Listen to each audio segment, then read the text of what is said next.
That's some real stuff, homie. Welcome in, welcome in.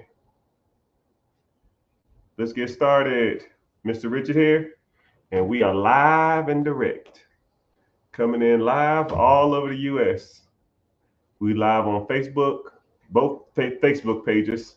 I have two Instagram pages, but one Instagram page you'll never know it even exists. Then I have an Instagram, a TikTok page, and I have a Twitch page, and I have a Twitter page. The Twitter one is verified, so that's the only one I have. The Instagram one that is my predominant one is verified, and my TikTok page has 400, 500,000 followers or something like that. So if you get a message or you want to reach out to me or contact me, reach out to those specific pages. Don't be in contact with any other pages except those.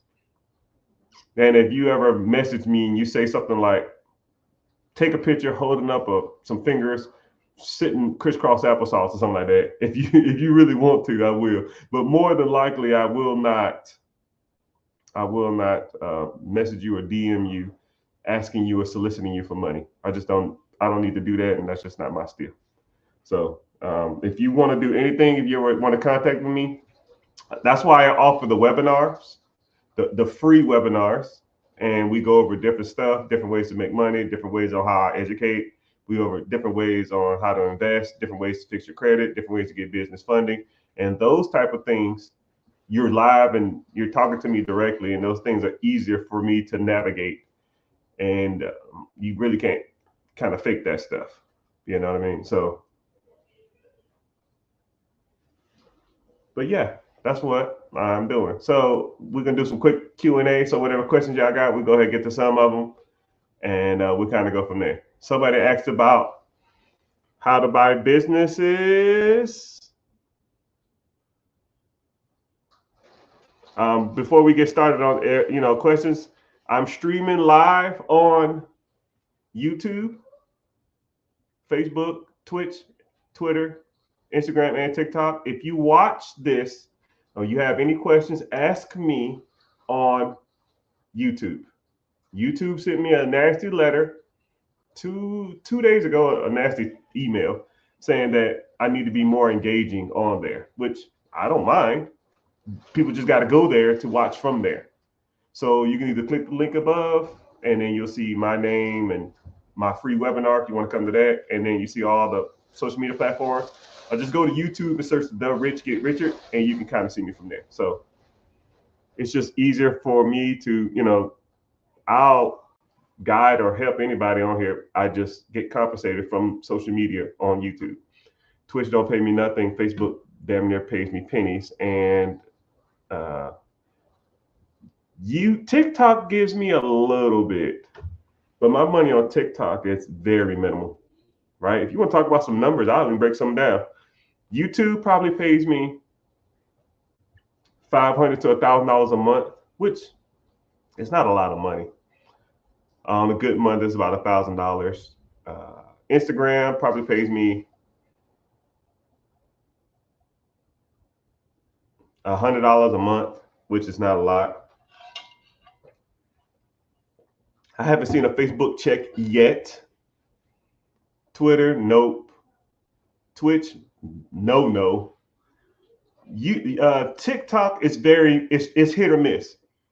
Some months on TikTok, I can make a couple $1,000, and some months on TikTok, I feel like I make $20. It's just so weird. So I'll probably average it about $500 a month on TikTok. So TikTok is cool, but I know YouTube AdSense will always make me money. So I always believe in transparency on all levels. So yeah, give me that money. Sure, I don't care. I'm gonna tell you something that's crazy, and I'm not bragging or nothing, but sometimes I get money, and it's more annoying to try to cash. I'll give you a great example right now. Here's a check right here for like $50. $50. Okay. It literally has been sitting over here for 2 weeks. I guess it's not worth my time. I mean, I forget about it. It's not a lot of money to me. Now, I told you my businesses and my real estate generate six figures, sometimes seven figures a month. $50 is just not worth my time. I wish I had an assistant that just cashed $20, $30 checks, $50 checks, $100 checks. And also too, my deposits for all my social media honestly goes to my spouse's PayPal account. So it's not even linked to my PayPal. It's linked to her PayPal. So the money goes to her. I almost don't even see it. I don't even care about it. Or sometimes they're just sitting in the PayPal account for months and it'll be like, I'll look at the PayPal account and it'll be like, oh wow, we have, I don't know, 10 grand, 15 grand in there. I'm like, where? And I'll just go back and oh man, that's from YouTube and TikTok and Instagram or something like that, just paying out over months. And I was like, oh shit, my bad. It is what it is.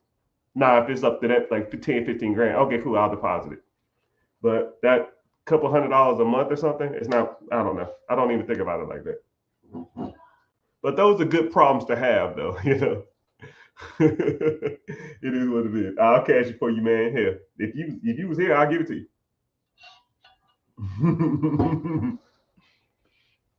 Do you recommend any cryptocurrency? I don't. Okay, so I'm gonna give you a caveat or a warning. So I don't do crypto. I'm gonna say I don't do crypto because there's a lot of people on these apps that'll say they're me, that they're selling a product based on cryptocurrency, and I will never sell you guidance or advice or some type of random cryptocurrency that doesn't make any sense. Now, I do invest in cryptocurrency, but it is very, very, very, very minimal. I do the basics, the Bitcoin, Ethereum, Cardano, Bitcoin, Ethereum, Cardano, XRP/Ripple. I got a little Dogecoin that I had for years, but I bought all my Bitcoin. I was buying Bitcoins when Bitcoin was at $500 a coin. I remember spending. I bought 5 Bitcoin when it was $500. I spent $2,500 on it. I don't even know where it is at now. I don't even care, right? And one day when I go to sell it, I'll sell it. If not, oh well. I'll probably give it to my kids when I pass away. That lets you know how little I care about it. But if I was to invest in any, now invest in any kind of coin, it would probably be those three. Actually, it'd be Ethereum, XRP/Ripple, and Bitcoin. Everything else is kind of trash to me. I don't try to like call shots, puts, stop losses, day trade on coins. I don't try to do any of that stuff. It's just not my thing. I'm not into it. I mean, I can appreciate how people can make money from it, but it's just not my thing. You know what I mean? But that's a good question. Someone said, what's up with the group? What's up with what group? We can't find businesses for sale. Can we find businesses for sale? I don't even know what that means. Yeah, you can find businesses for sale. I don't know. In this group, I don't know what that means. That's a weird question how you ask. But yeah, we talk about buying businesses. We talk about acquiring or acquisitions, just a fancy word for buying something or acquiring something. Acquisition of businesses, disposition of businesses. We talk about buying and selling real estate on all levels, businesses on all levels, investing on all levels, and all that kind of stuff like that. So if you're watching from anywhere, just go to YouTube, ask the questions, and it kind of helps out my algorithm or helps me get through whatever. So I'm gonna let my dog out. I'm gonna turn my screen off for a sec, but ask your questions and give me a sec. I'll be right back because this dog will sit here and bark till his damn head fall off. He's like 90 years old and he don't know. He's senile. It's all good. Give me a sec. But yeah, I still see your questions. I still see everything you got going on. Just gotta give me a sec to where I can.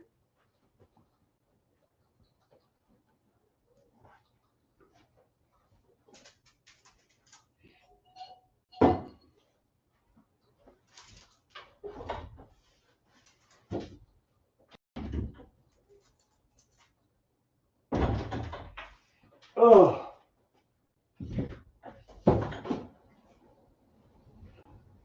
Yeah, I had this dog since we had this dog since 2006. This dog's literally almost 19, about 18 years old. I don't even know what that is in dog years. That thing is old, but he barely can hear, and he just goes to doors and bark, and we just let him in or out. So,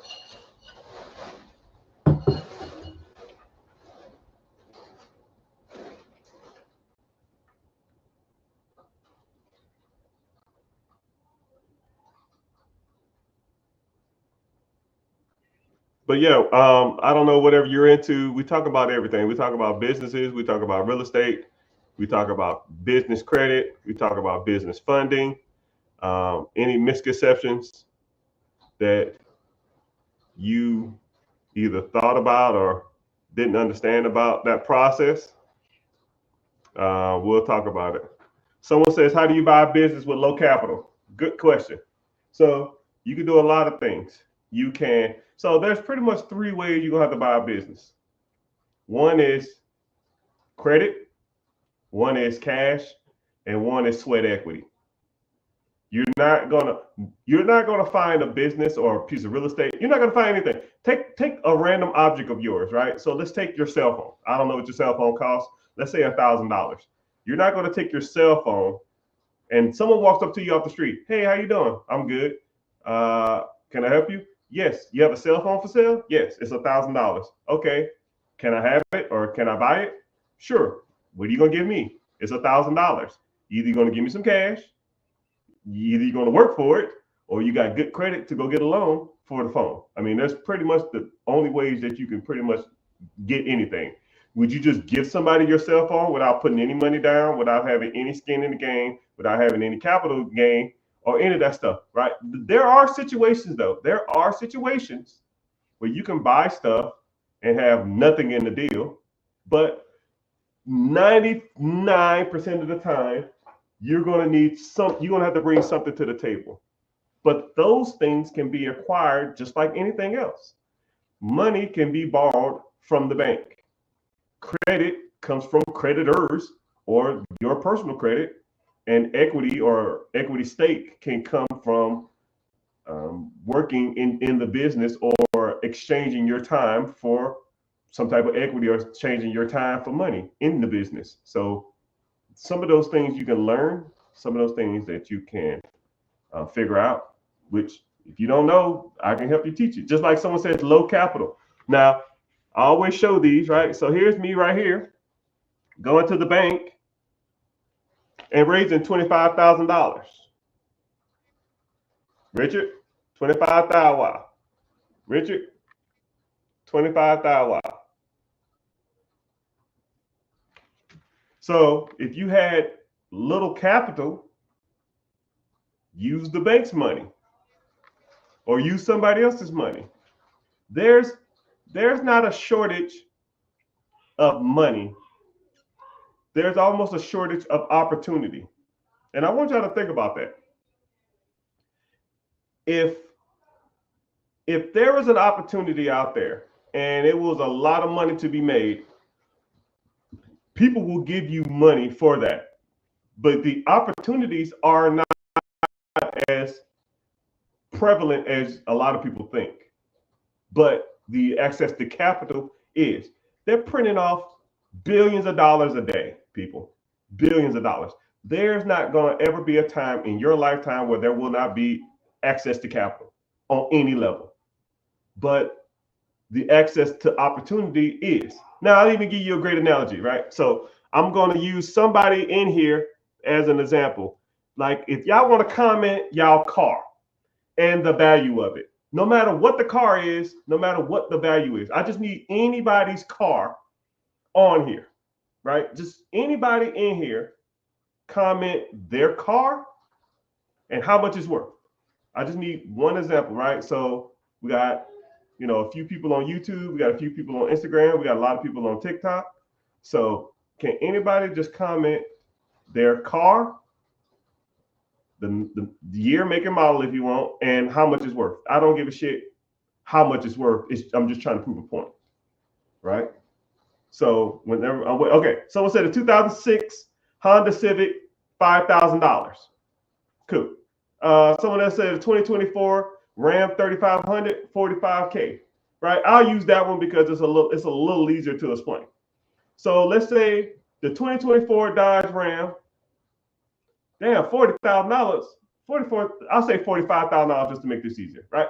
So he has a Dodge Ram 2024, $4,500, $45,000, wow, right?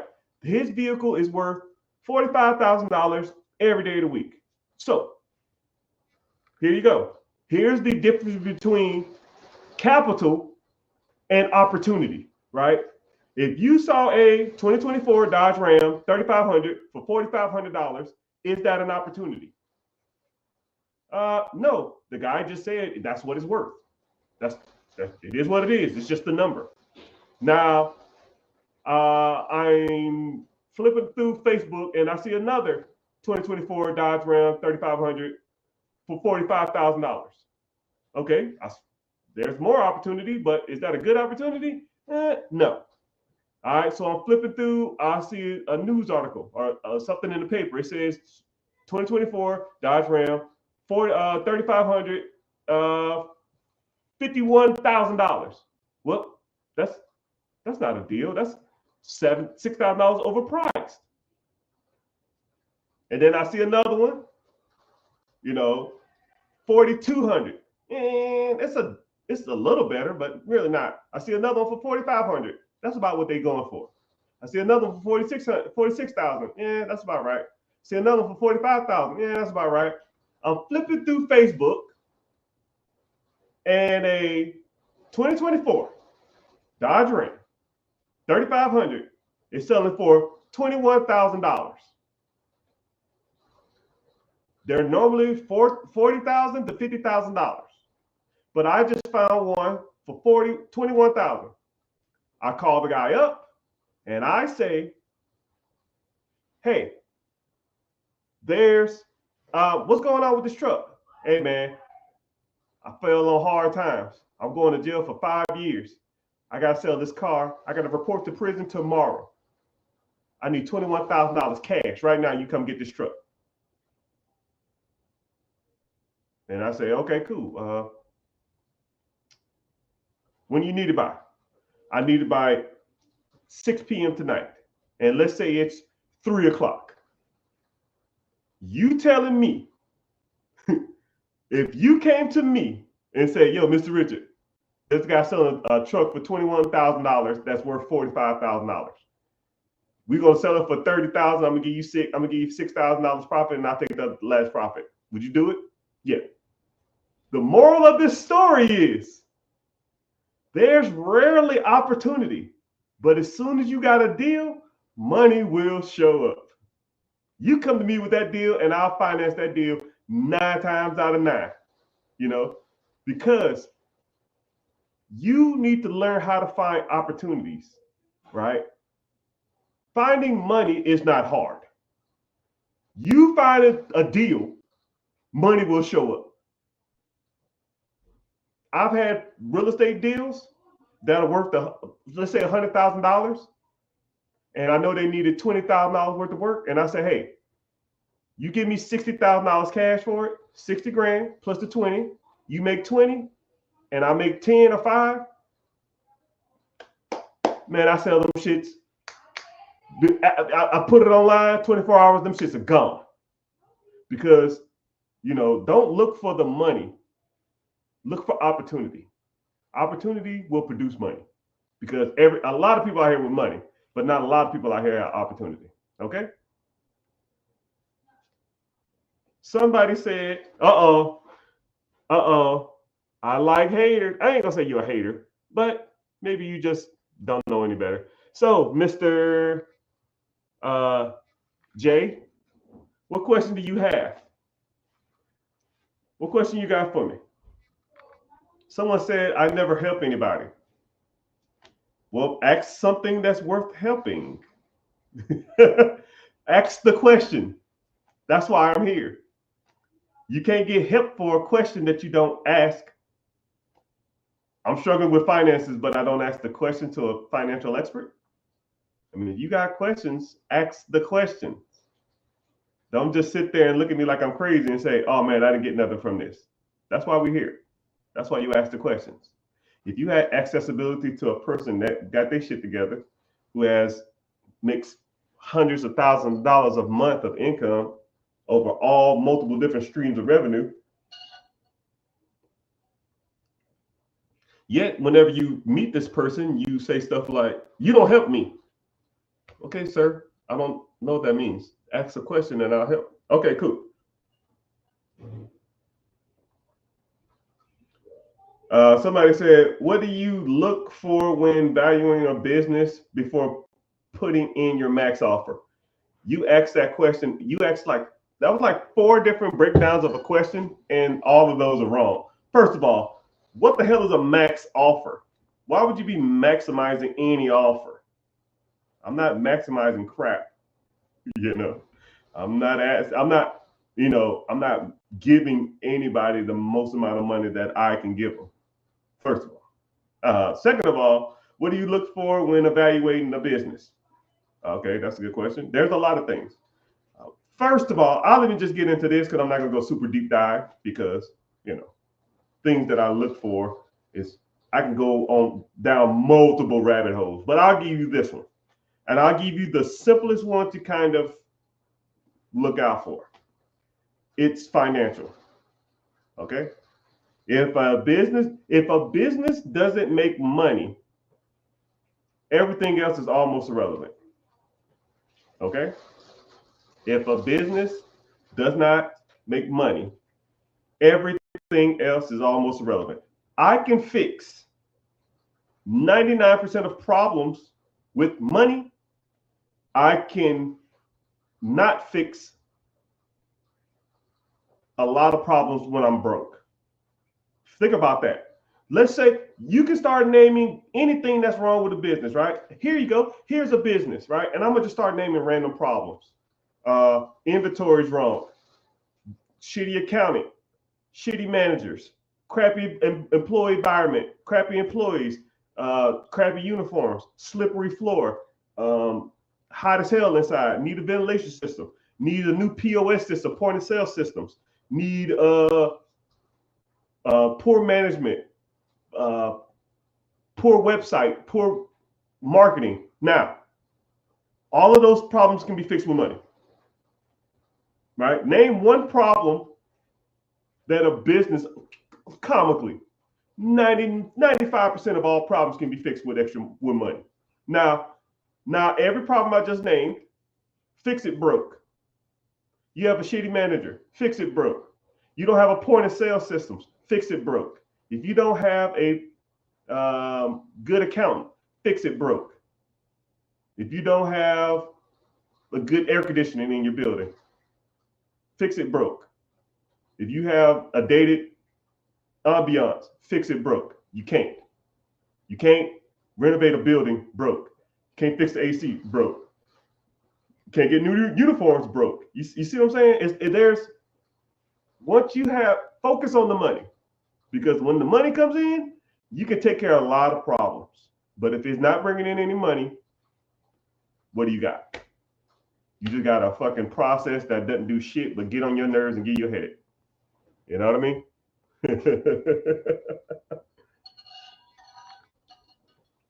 Currently saving $2,000 a month. God dang. Sir or ma'am, I'm gonna tell you something. $2,000 a month. If you're truly saving $2,000 a month, because I'll meet people that say stuff like, I'm saving $2,000 a month, but they're really not saving $2,000 a month. They have $2,000 of access every month, but they're not truly saving / or investing $2,000. First of all, you got to set a parameter and know the difference between saving and investing. You got to know the difference between saving and investing. Are you saving or are you investing? And you have to determine a specific amount for that. It can't be, I'm saving $2,000 a month. Okay, cool. Saving for what? A rainy day? I don't even know what that means. What are you saving for? An emergency? right? Now, here's a line of credit for $30,000. A line of credit for $30,000. My line of credit for $30,000 can almost fix 99% of any emergency. So why the hell am I even saving up money? Why are you saving? You should be investing. So now you can have a pot for, I guess, an emergency day, like the brakes go out, which you can put on the credit card. If I have car issues, I can put on a credit card. I need to take a family vacation, or I need to take a family trip. That's an emergency. I can put that on a credit card.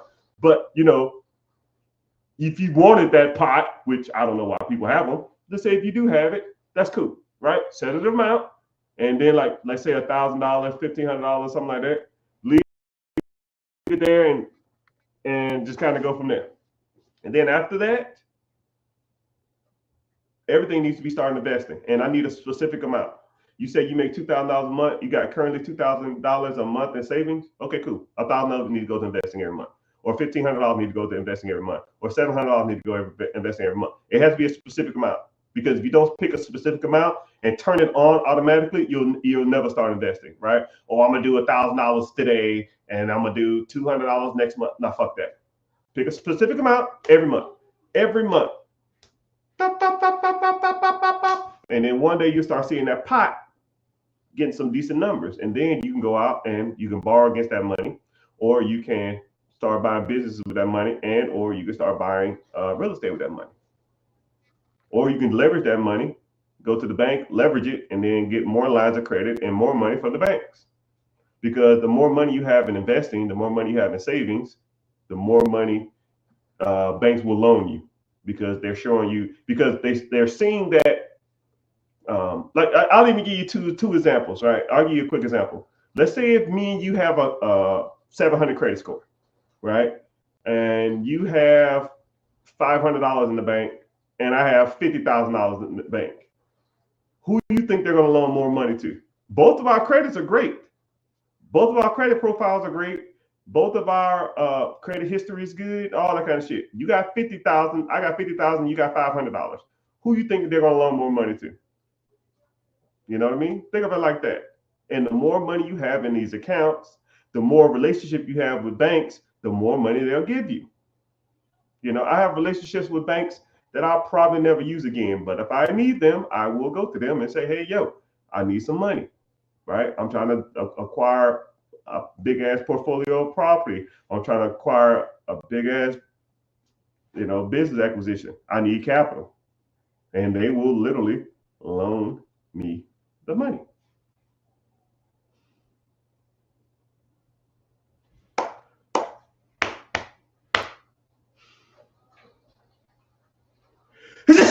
There you go. Woo. Someone said, I got $20,000 now. What do I do? Brother or ma'am or sir or ma'am, you got a lot of options. One, is it accessible cash, or is it in investments? I would start converting over to investments, and then I would also start working on my business credit, and then I would start working on my personal credit, getting my personal credit good, and then I would also start getting into getting relationships with banks, and or start a good side hustle, and or start looking at buying a couple rental properties, because you'd be surprised of how many properties you can buy with $20,000 down. You probably get into 2, maybe 3 properties that's going to be producing you somewhere in the range of $400 at a minimum, to probably close to $800 to $1,000 a month maximum, if you do it right. And a lot of people always say, yo, Mr. Richard, there ain't no money out here. There ain't no bullshit. Bull stool. You think that other people or people like me are out here finding deals every day and making money all day long, and not, in any economy, and I don't care who's in office, I don't care what the politics is. I don't care what the interest rates is. I don't care what the Fed says. I don't care about the Dow Jones average. I don't give a damn about none of it. To me, it makes no difference. I don't care about none of that stuff. And once you get to a level of success and making money in any market, because I've seen presidents come and go, I've seen the stock market go up and down, I've seen pandemics, I've seen recessions, I've seen all of this stuff, and everything is all the same. It's either up or down. What you gonna do today? That's pretty much it. Oh man, we're supposed to be in a recession. Cool. What are you gonna do today? What are you gonna do right now? If the deal makes you money right now, do the deal. It's about as simple as it gets. You know, what if the interest rates are high? Cool. Does the deal make you money? But the interest rate, but bro, you say interest rate one more time, we're gonna fight. Does the deal make you money? If the deal doesn't make you money, don't do it. If the deal makes you money, then do it. I don't care about an interest rate. I don't care about points, PMI. I don't care about mortgage insurance. I don't care about uh, any of that crap. How many points? How much debt to income rate? I don't care about none of that. A lot of people focus on the wrong stuff. Y'all devote y'all time, effort, and energy on looking at shit that doesn't bring you in any money. I will see people literally. I will be strolling on social media, and I will see lives on social media that I have 500 people in it arguing over who's better, LeBron James or Michael Jordan. 500 grown ass motherfuckers arguing, full on arguing, have bullet points, damn near red in the face, damn near screaming over what basketball player is the GOAT, even though LeBron James is. And then they will get up there, feel like they proved the point, go to bed, wake up, and go to work tomorrow. What fucking kind of sense does that make? I'm not going to sit here and argue about who's the best president, or who would be the best president, or who is the best president. I don't give a damn about pop culture. I don't give a damn about any of that stuff. I'm not going to be sitting online trying to argue with somebody over a point that doesn't bring me any money. And the bad part about it is I don't even want to argue with people over a point that does bring me money. It don't make me no difference. I'm wasting my time, right? We devote so much time, effort, and energy into shit that doesn't make money. And then the second level to that is we spend too much time on trying to save money a lot of times than to actually make money. And I'll even break this down for you. I went to Sam's Club or something. I don't remember. Costco. I don't know. I don't like Costco's, man. They kind of like the Walmart of the places. I'm more of a Sam's Club person, right? More uppity people and better products, but that's just me. Then heaven forbid I got to run into them damn Costco guys. Ooh, man, this shit's annoying. But let's just say I was leaving Costco's or Sam, whatever the hell it was. I don't even remember. And I saw a line for people to get gas. And let's just say sake of an argument, let's say if gas was $3. So I'm like, why are people waiting in line? They say, oh, because gas here is cheaper. That's what my wife said. I said, people wait in line to save money on gas? And don't think I'm out of touch. I got a point. I'm not out of touch. I'm not crazy. I'm not insensitive. Hear me out. People wait in line at Costco. So I said, okay, cool. The gas here is $2.99. Let's keep driving and we're gonna pass a few gas stations on the way home. Let's see what the most expensive gas is, right? Driving down the street. I saw one for $3.09. I saw another one for 310. And you know that one gas station that no one goes to, but they got like good food or some shit? I saw that one. It was like 315. So, okay, cool. So let's do some simple math, right? I'm not the smartest person in the world. Not even close. So let's do this. Let's say I didn't wait 20 minutes in line to get the $2.99 gas. I just went straight and got the $3.15 gas. So that is 15 cents more per gallon. Okay? 15 cents per gallon more by not waiting 20 minutes to get some fucking gas. Let's say my car takes, the average car probably about 10, the average SUV is probably 20, the average mid-sized truck is probably 15 gallons. So I'll do 16 gallons, okay? So 16 gallons at 15 cents more is a whopping $2.40. You waited 20 minutes to save $2.40. So let's put that in the perspective of an hourly wage. $2.40, you waited 20 minutes. There's 20 minutes in an hour. So 240, 240, 240. That is $7.20 an hour. Your time is worth $7.20. Stop me when I'm lying, people. I'm not trying to be insensitive and I'm not trying to be a butthole. Now, let's take that 20 minutes you saved,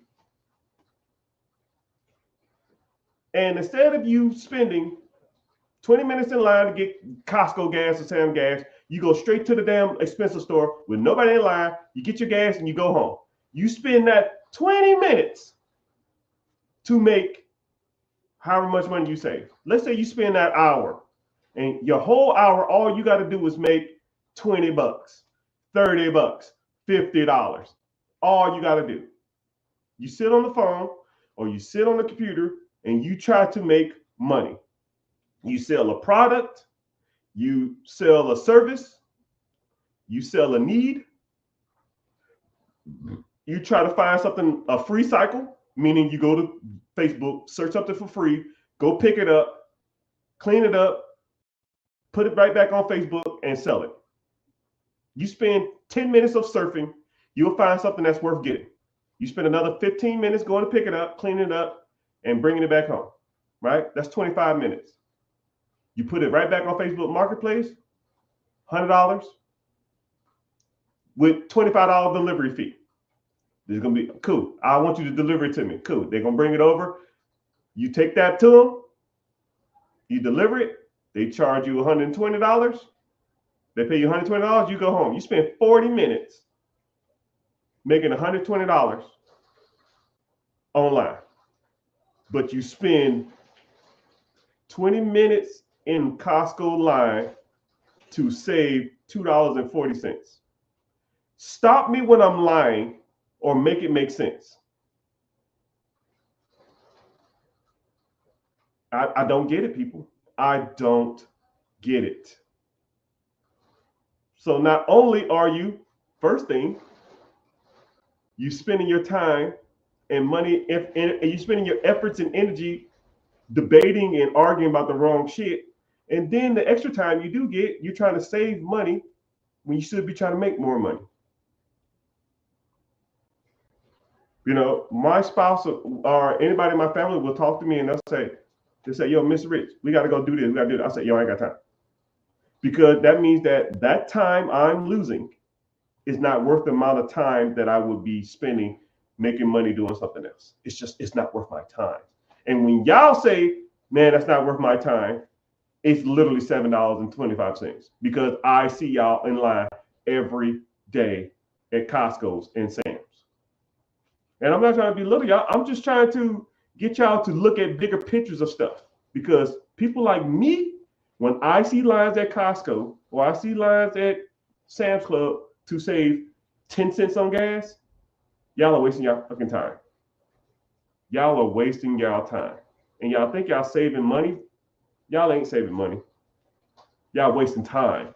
Time is your commodity, people, not the $2.50 you're saving. And if you want to debate me, bring it on. You will not win that argument. You will not win. You will not win. How saving $2.50 at the gas station will ultimately benefit the great big picture of your life. You know, or even, I'll even debate, you can even cut coupon. Hey, yo, I saved this amount of money. I drove, I'll give you another good example. I'll meet people that will spend all day trying to get the best deal on a TV or something. Let's say there's a TV for sale, like a Black Friday sale or something. Let's say you want a 90-inch Sony, and you go to 4 different stores. The 90-inch Sony is normally $1,700, but you want to find it for $1,500, so $200. You'll spend, 8 hours going to 5 different stores just to save $200. When you could have just bought the first one you saw and then spent 8 hours making more money. It's nasty out here, people. It's nasty. It's just a different mindset. It's just a different mindset. Spend your time making more money. And then the things that you try to buy or try to save money on will be insignificant. It's almost irrelevant. I don't even look at gas prices no more. I don't look at grocery bills. I don't look at how much concert tickets cost. If Snoop Dogg's in town, I'm going to Snoop Dogg. If Beyonce's in town and I want to see Beyonce, I'm going to see Beyonce, right? And then I'm saying, yo, she had a meet and greet. Or, hey, I want to meet her. How much it costs? Just like there's a concert coming up to meet the stars. I think it's like $4,000 a piece. I'm taking the whole family. That's 20 grand to meet A-list celebrities. I don't even care how much it costs. I don't care, right? Some people worry about prices. I don't.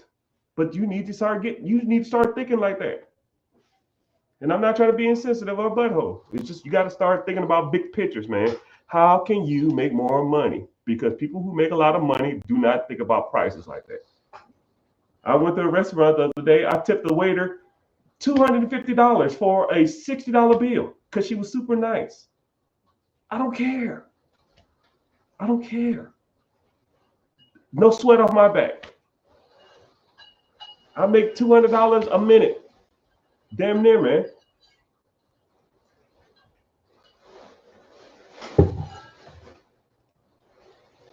I'm gonna look up how much I make. I've always wanted to know. I say an average month divided by 4 weeks divided by 40-hour week. Sheesh. What's a minute? What's a minute? What's a minute? I get about $35 a minute. You do the math on it. If I work 40 hours a week, I make $35 a minute. But it's all good. But I hate talking about myself, man. It's kind of annoying. So what questions y'all got for me, man? I'm trying to motivate y'all and give y'all, but sometimes it come off as insensitive, and I don't like doing that shit. I'm almost a people's person, but sometimes I gotta tell people, man, there's other side of thinking about this stuff, man. You can't look at it from you got to look at it differently. There's no checkers here, man. I'm not 1 move ahead. I'm 10 moves ahead. And once you start doing this on a high level, it's different. It's real different. Man, I'm ashy. Hold on, I'm gonna get some questions. Preguntas, questions. But welcome in. I see people popping in. I'm streaming on all social media platforms: Facebook, YouTube, TikTok, Instagram, Twitter, or X, whatever you want to call it. If you want to know more about business credit, business funding, if you want to know about net 30s, trade lines, all right. One thing that I like to focus on is I call it the pillars. For those who are newer here and don't know anything about it, I kind of break it down for you. I'm in the process of writing a book, which I don't know when it's going to be released, but hey, it is what it is. And I break down what's called the four pillars because once you understand the four pillars, you can almost break down everything finances because everything relates, everything can be put into one of these boxes. Credit, business funding, personal credit, trade lines, net 30s, net 60s. Then you have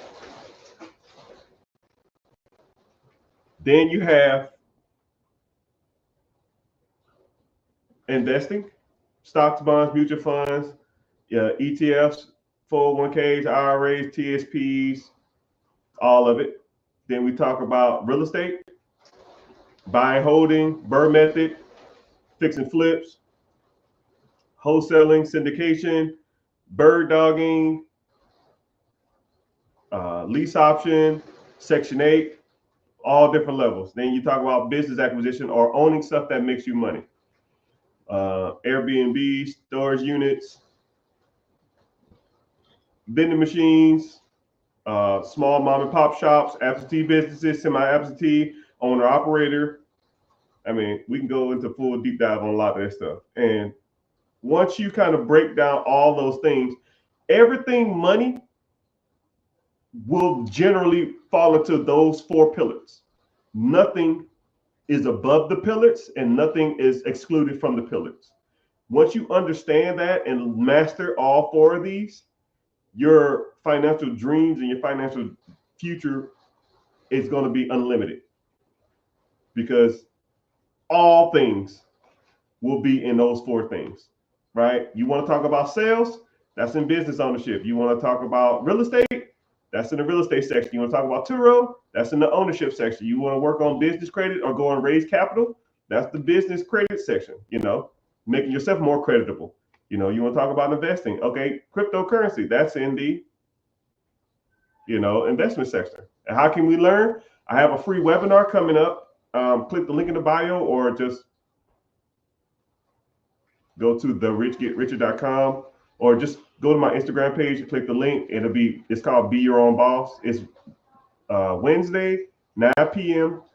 EST. Be there, be square, and it's free too. So somebody asked, how can they learn? Kind of broke it down. Just come to the free class, and I'll be there, and we can talk about different avenues on how to invest and stuff like that. And we kind of can go from there. What is the furthest way you will buy a rental property home from your hometown? Shit. Yes.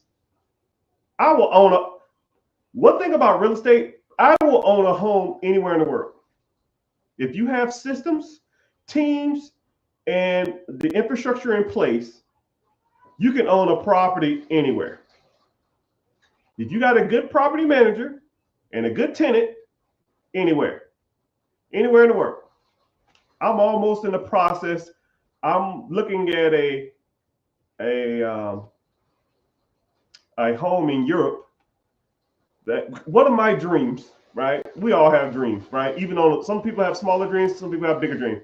I want a French chateau that I pull up on like the cobblestones. You pull around and have like a fountain in the middle. You pull up and it's like a French castle or a French chateau with like 20,000 square feet, moss on the walls. And I want to go and like renovate it myself. That's an experience that I want to live. And I'm really this close. I saw one that I really liked, but just didn't pull the trigger. It's happening.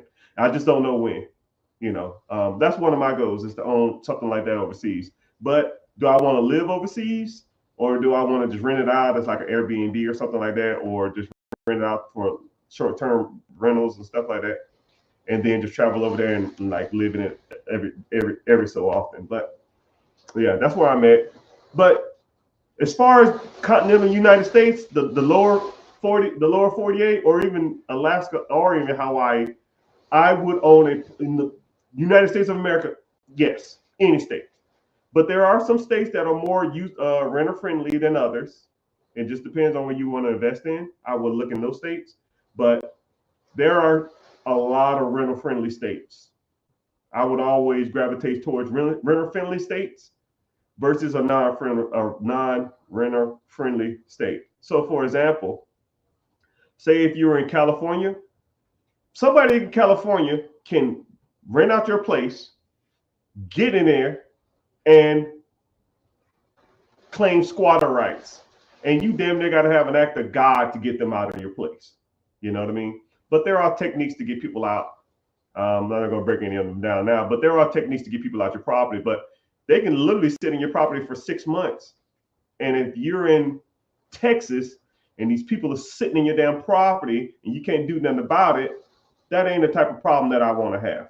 But there are renter-friendly states that, they in your property and you want to kick their ass out, you got 2 weeks and they're gone, right? The state comes and knocks on their door and they kick their ass out of there, like those type of states. Like Texas is a renter-friendly state or a landlord-friendly state. So you rent a house in Texas and they don't want to get out, you call the sheriff and they come kick their ass out, But, and also too, whenever it comes to Texas, I can give you this kind of tidbit. Texas is like a homestead state, so they like people to invest within the state. So if you're in Texas, invest in Texas. But if you're not in Texas, I wouldn't invest in Texas. They make you pay homestead tax and stuff like that.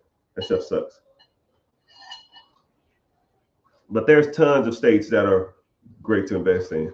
North Carolina is another one that's good to invest in. Now, I can go in here all day talking about different states, but I'm not going to do that. Thanks for teaching everything, brother, sister. I don't know who you are, but appreciate you being here. If you want to learn more, come to the free class. Someone said Michigan is a renter-friendly state. Is Michigan? I think so off the top of my head, though. I would have to look it up.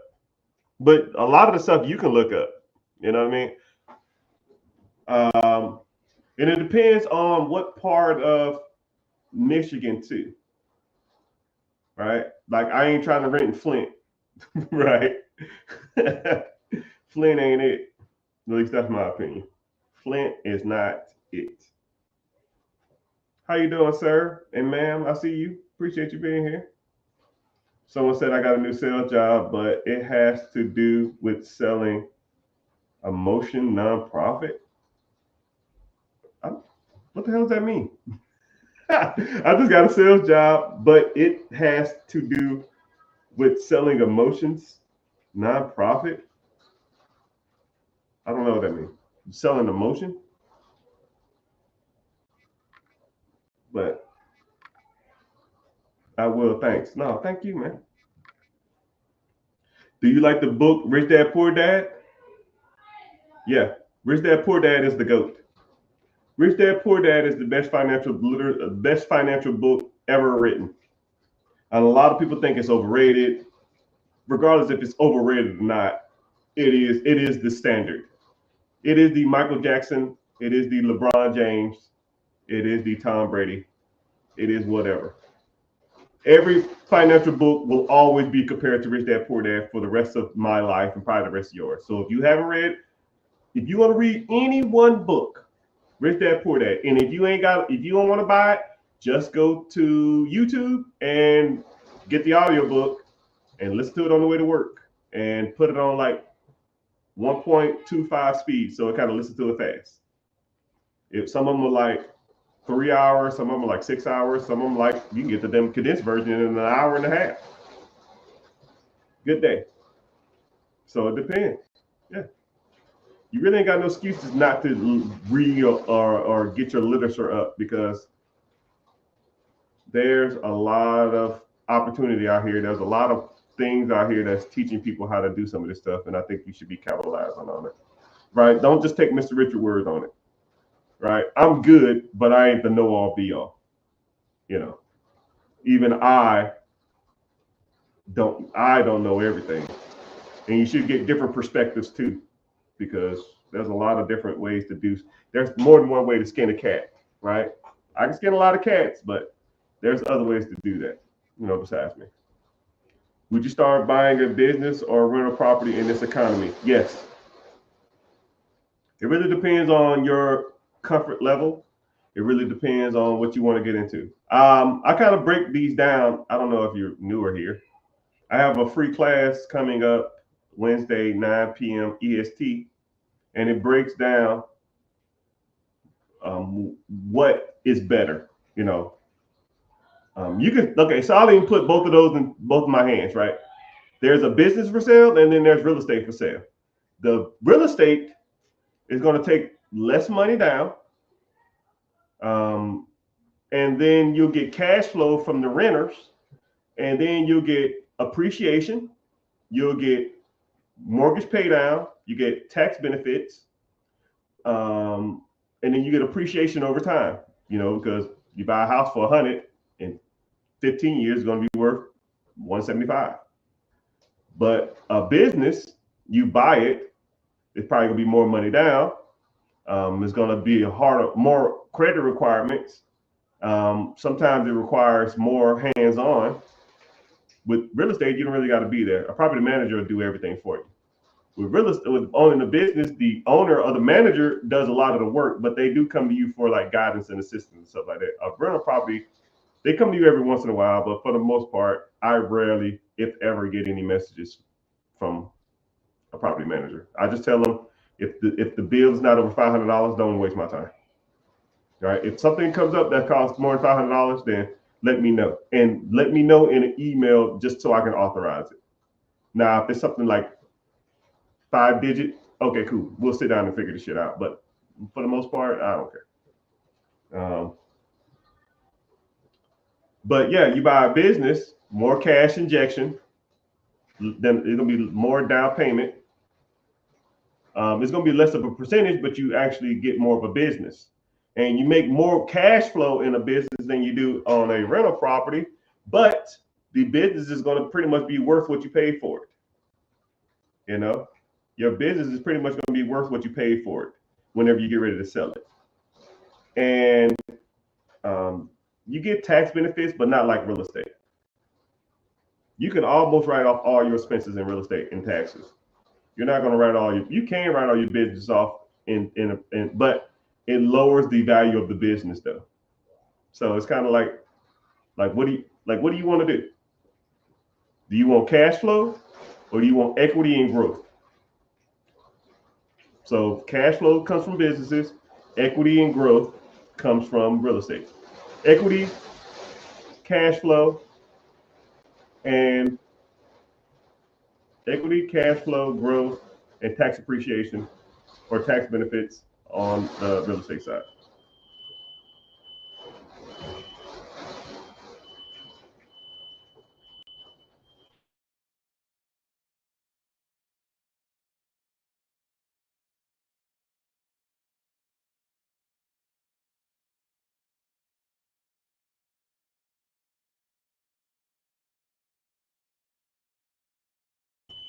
Yeah, thank you. Yeah, my damn smoke alarm going off. My daughter was cooking something. I don't know what the heck they do. I don't know if y'all can hear that, but can y'all hear that? Am I tripping?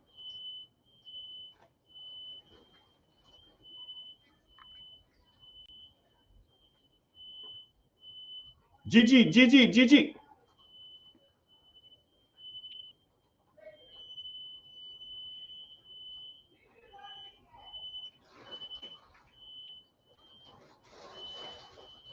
Hold on.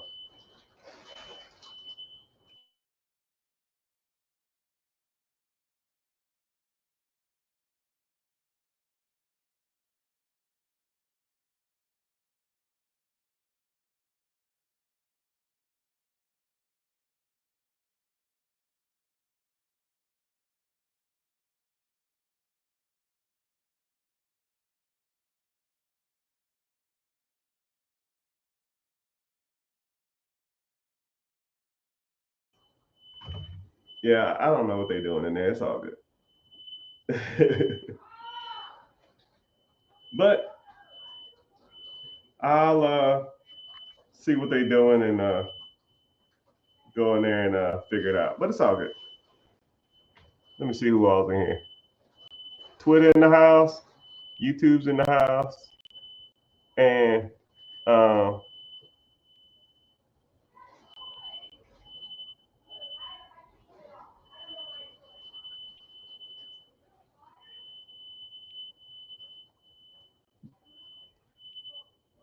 but yeah, I'll go ahead and wrap it up. If you're following anywhere, make sure you go to YouTube and start watching from there. Like I said before, I have a free class that comes up, a free mastermind class that's Wednesday, 9 p.m. EST. And if you want to come learn more, come through and work on, come there and hang out and learn more about the different processes. And then we can kind of go from there. But yeah, hope you found value in some of this stuff. Hope you continue to learn and continue to grow throughout your daily travels. And I'm rooting for y'all. Let's get this money.